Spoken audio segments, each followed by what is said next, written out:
on the photo again. Amin sir.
ह्या सगळ्या गोष्टींचा विचार करून येणाऱ्या 7 तारखेला डॉक्टर शिवाजीराव काळगे साहेबांची निशाणी हाताचा पंजा आहे। या पंजा निशाणीवर आपण उस्मानगर असेल की उस्मानगर परिसर असेल या परिसरातील काँग्रेसला सहकार्य करणारे सगळी जनता आहे, मतदार आहे। त्यामुळे आपण कुठल्याही भूलथापाला बळी न पडता येणाऱ्या 7 तारखेला आपल्याला डॉक्टर शिवाजीराव काळगे साहेब यांना मतदान करायचं आहे। त्यांची निशाणी पंजा आहे। मागच्या आपण बऱ्याच वेळा निवडणुकीमध्ये उस्मानगर असेल की उस्मानगर परिसरात आपण काँग्रेस पक्षाला भरघोस मतदान केलेलं आहे। या परिसरात हे आपल्याला सगळ्याला आम्हाला माहित आहे, रोहिदास चव्हाण साहेबांना माहित आहे, पवार साहेबांना माहित आहे, स्थानिकच्या सगळ्या पदाधिकाऱ्याला आमचे बाबूराव पांडावे सुद्धा आहेत, बंधू आहेत। कालच आपल्या शिराडोन येथे आपल्या महाराष्ट्राचे माजी मुख्यमंत्री आदरणीय अशोकरावजी चव्हाण साहेब यांनी शिराडोन येथे आपली सभा घेतली आणि रंगारे साहेबाला त्यांनी स्वतः घेऊन आले।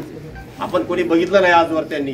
आणि चिखलीकर साहेबांनी काल त्या सभेमध्ये आश्वासित केले की बॉस रंगारे साहेब का आले नाही, म्हणजे मी असल्यामुळे का आले नाहीत असं एक लोकांना त्यांनी सांगितलं। म्हणजे याचाच अर्थ असा आहे की सगळं दप्तर चिखलीकर साहेबांच्या घरी आहे। त्यांनी कालच्या बैठकीत कबूल केलं। ते निधी देणं असेल, रेल्वेचं पत्र असेल, अनेक प्रश्न असतात, समस्या काही ह्या संपल्या नाहीत। हे सगळे प्रश्न चिखलीकर साहेबांकडेच होते। एकदा आता चिखलीची सगळी मंडळी आहे, डॉक्टर शिवाजीराव आहेत, शरद भाऊ आहेत, भरत भाऊ आहेत, सगळीच आमची कंपनी आहे। त्यामुळं वेगळं काही सांगायची गरज नाही। हा शिराडोन परिसर असेल, शिराडोन जिल्हा परिषद सर्कल असेल, डॉक्टर साहेब हे आपल्याला काँग्रेसला आघाडी देणारं सर्कल आहे. मागच्या वेळेस सुद्धा आम्ही पूर्वी मुदखेड मतदारसंघ होता विधानसभेचा, या भागाचे नेतृत्व डॉक्टर शंकररावजी चव्हाण साहेब, साहेबराव बारटकर साहेब यांनी केलेलं आहे. आमचे वडील लोकनेते माधवरावजी पांडावे साहेब या भागाचं नेतृत्व केले. त्यांनी लोहा खंडाचे सभापती होते. मी पण मागच्या काळात पंचायत समितीचा सभापती होतो. या माध्यमातून आपली सेवा करण्याची संधी तुम्ही सगळ्यांनी दिली म्हणून आम्हाला ती संधी मिळालेली आहे, यात कुठली दुमत नाही. पण भविष्यात आपल्याला आपल्या समस्या प्रश्न सोडवण्यासाठी आपल्या डॉक्टर शिवाजीराव काळगे साहेब यांना मतदान करणं आवश्यक आहे. बाकीच्या आता गोष्टी जास्त आपण इथं सांगण्याची वेळ झालेला आहे. एवढंच मी विनंती करतो की परत एक बार आपल्याला हात जोडून विनंती करतो की 7 तारखेला परिवर्तनाची देशात लाट आहे, महाराष्ट्रात आहे, आपल्या जिल्ह्यात आहे. नांदेडचा सुद्धा खासदार आपला काँग्रेसचा येतोय, लातूरचा सुद्धा खासदार आपण निवडून आणलं पाहिजे, असला पाहिजे हे आपण आवश्यक आहे. म्हणून आपल्याला विनंती करतो की 7 तारखेला काँग्रेस पक्षाची निशाणी पंजा आहे. त्या पंजा निशाणीवर उस्माननगर येथून भरभरून मतदान करावे एवढीच विनंती करून थांबतो. देशमुख साहेब अर्ध्या मतानं हारले, त्याचं वेगळं असलेल्या पद्धतीने सांगायचं एवढ्यासाठीच की प्रत्येकानं जीव लावून जीव ओतून शेवटच्या क्षणापर्यंत आता काय राहिले जाऊ द्या असं म्हणायचं. शेवटच्या टप्प्यामध्ये जे काय का बोलतो लोक 2-2, 4-4, 5-5 जरी मतं आपण कुठं राहिलेले आणले जवळ 2000 बुथावर किती मतदान हे लक्षात ठेवा कार्यकर्ते की मी स्वतः उमेदवार समजून आपल्याला काम करायचे. तर डॉक्टर साहेब कुठे आहेत काय नाही, आपणच उमेदवार आहेत, आपणच पक्षाचे सर्वस्व आहेत हे समजूनच आपल्याला काम करायचं. सध्याची परिस्थिती देशामधली परिस्थिती, राज्यामधली परिस्थिती कसं चाललंय, कसं दडपण आहे, किती दडपणाखाली लोक कुठं चालेत, काय करालेत हे आपल्याला सगळ्याला माहिती अभ्यास झालेला आहे की काय सध्याची परिस्थिती आहे. आणि म्हणून आपल्याला महाविकास आघाडीने दिलेला उमेदवार नेहमी आपल्या संपर्कात राहतात. डॉक्टर साहेब नेहमी सांगतात की महिन्याला नाही डॉक्टर साहेब 2 महिन्याला 3 महिन्याला जरी आले तरी खूप हरकत आहे, आम्हाला काही वाटणार नाही. 2-3 महिन्यालाही आले तर काय माणसाला काय असते, लेने देने पे मट्टी पडो मोहब्बत बडी चीज आहे. और एक काय राहायची व्यवस्था तुमच्यासाठी स्वतंत्र एक बंगला देऊ टाकतो तुम्हाला, किंवा अजून या राहा जा भेटत जा. हे लोकांच्या अडीअडचणी बाबा. पूर्वीचा खासदार तर मी तर बघितला नाही बाबा, तुम्ही काय बघितलं. आता मी एवढा आम्ही रस्त्याने फिरतो माझ्या तर नजरेत आला नाही. बॅनरवर बघितलं म्हणजे त्याचं कोण काम चालवित होतं, काय करीत होतं त्याला माहिती, ते जाऊ दे त्याचा विषय नाही.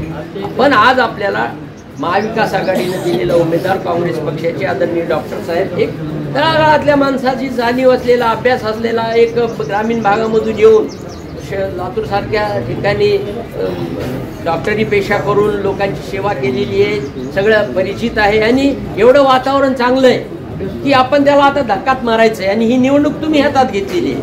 ही निवडणूक काही आमच्या पदाधिकाऱ्याच्या, उमेदवाराच्या, पक्षाच्या हातात राहिली नाही. ही जनतेने आपण सगळ्यांनी मिळून काँग्रेसचे उमेदवार, महाविकास आघाडीचे उमेदवार डॉक्टर काळगे साहेब यांना प्रचंड मताने तुम्ही करणार. आता वाटणं चलत असताना प्रत्येक जण तुम कुछ भी मत बोलो जी, तुम दुआ नहीं, सब तुमको बहाल कर दिए बोले, तुम कुछ फिकर मत करो, तुम चुन के आ गए. मला वाटत मला आता अभिमान वाटतो मला सगळ्या थरातली माणसं जी आज उमेदवाराच्या पाठीशी राहिलेत, कारण देशाचा सगळा अभ्यास या लोकांना झालेला आहे. त्या निमित्तानं सगळे व्यासपीठावर असलेले आमचे आदरणीय नेते आणि उपस्थित उस्माननगर परिसरातील बंधूंनो, या निवडणुकीचा शेवटचा टप्पा आता आपल्या दृष्टिक्षेपात आहे. आपणा सर्वांना येत्या 7 तारखेला मतदान करायचं आहे. उद्या दुपारी 5 वाजता हे मतदान या मतदानासाठीचा प्रचार थांबणार आहे, जाहीर प्रचार थांबणार आहे. आणि आज त्यापूर्वी तुम्हा सगळ्यांची भेट घ्यावी त्या उद्देशानं आम्ही धावती का होईना भेट घेण्यासाठी तुमच्याकडे आलेलो आहोत. तुमचं प्रेम, तुमचे आशीर्वाद मागण्यासाठी आम्ही या ठिकाणी उपस्थित आहोत. परवा दिवशी म्हणजे 7 तारखेला जेव्हा मतदान होईल तेव्हा आपण सर्वांनी हाताच्या पंजाच्या समोरचं बटन दाबून आपण आपले आशीर्वाद आमच्या पाठीशी उभे करावेत. हाताच्या पंजाचं बटन दाबत असताना आपल्याला 2 EVM मशीन ह्यावेळेस आपल्यासमोर राहणार आहेत. टोटल 28 उमेदवार तुमच्यासमोर निवडणुकीसाठी उभे आहेत. आणि त्याच्यामध्ये 2 नंबरचं नाव, पहिल्या मशीनवरचं 2 नंबरचं नाव हे माझं आहे, डॉक्टर काळगे शिवाजी बंडप्पा हे माझं नाव आहे. माझ्या समोरचं हाताच्या पंजाचं बटन दाबून आपण आपले आशीर्वाद आमच्या पाठीशी उभे करावे एवढी विनंती करतो. मी थोडक्यात सांगायचं म्हटलं तर मागच्या काळामध्ये आपण जे उमेदवार निवडून दिले ते उमेदवार जेव्हापासून निवडून दिले तेव्हापासून गायब आहेत. आता दुसऱ्यांदा मत मागायला तुमच्या समोर आले तर आले, नाही तर नाही. ते सुद्धा राम भरोसे आहेत. म्हणजे मत मागायला सुद्धा ते काही फार आमच्यासारखं फिरत नाही सगळ्यांसमोर. तर अशा या उमेदवाराला फक्त पैशाच्या बळावर आलेल्या उमेदवारीला तुम्ही सहकार्य करणार आहात का, हा माझा प्रश्न आहे. जर तो उमेदवार तुमच्याकडे येतच नसेल, तुमचे प्रश्न सोडवत नसेल, तुमचे प्रश्न मांडत नसेल, तर अशा उमेदवाराला आपण परत निवडून द्यायचं का, हा खरा मुद्दा आहे. आपणाला निवडून दिलेल्या उमेदवारानं कधीतरी आपल्याकडे यावं, आपली विचारपूस करावी, आपला कुठला प्रश्न अडचणीचा असेल तर तो सोडवावा, आपल्या परिसराचा विकास करण्यासाठी त्यांना मदत करावी, अशी सर्वसाधारण अपेक्षा प्रत्येक निवडणुकीमध्ये निवडून गेलेल्या उमेदवाराकडून असते. पण यापैकी कुठलीच अपेक्षाची पूर्तता मागच्या 5 वर्षामध्ये आपण निवडून दिलेल्या उमेदवाराकडून झाली नाही, सरकारकडूनही झाली नाही. सरकारनं अक्षरशः शेतकऱ्यांना रस्त्यात भीक मागायची वेळ आणलेली आहे. अशा पद्धतीचा हा सरकारचा कारभार आपणाला बंद पाडायचा आहे. कुठंतरी विचार सर्वसामान्याचा करणारा सरकार आपणाला निर्माण करायचा आहे. त्यासाठी येत्या 7 तारखेला आपण महाविकास आघाडीच्या पाठीशी उभं राहावं, एवढी कळकळीची विनंती या निमित्तानं मी करतो.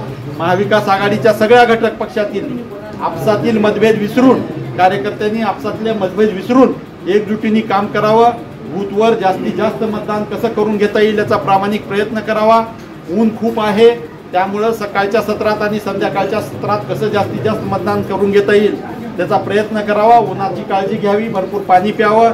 आणि या निमित्तानं मी सर्वांना विनंती करतो की मॅक्झिमम मतदान हाताच्या पंजावर कसं करून घेता येईल त्याचा प्रयत्न करावा आणि आपण आपले आशीर्वाद आमच्या पाठीशी उभे करावेत. नक्की एक मात्र शब्द देतो की ज्याप्रमाणे मागच्या काळामधले उमेदवार निवडून गेल्यापासून गायब झाले, तसं गायब न होता पुढच्या काळामध्ये किमान महिन्यात एकदा आम्ही तुमच्या तालुका प्लेसला नक्की व्हिजिट देऊ. या परिसराचे प्रश्न त्या निमित्तानं आम्हाला कळतील, आम्हाला ते सोडवण्यासाठी मदत करता येईल. तुमचं गाव खरंच मोठं गाव आहे. आता आम्ही गावात फिरतोय, अक्षरशः तालुका लेवलचं गाव आहे आणि या परिसराला डेव्हलप करण्यासाठी, न्याय देण्यासाठी नक्की भविष्यामध्ये प्रामाणिकपणे प्रयत्न करण्याचा शब्द या निमित्तानं मी तुम्हा सर्वांना देतो. तुम्ही तुमचे आशीर्वाद आमच्या पाठीशी उभे कराल अशी अपेक्षा व्यक्त करतो आणि आपण केलेल्या सन्मानाबद्दल, आपण दिलेल्या प्रेमाबद्दल आपले आभार व्यक्त करतो आणि परत भेटण्याचा शब्द देऊन थांबतो. जय हिंद, जय महाराष्ट्र.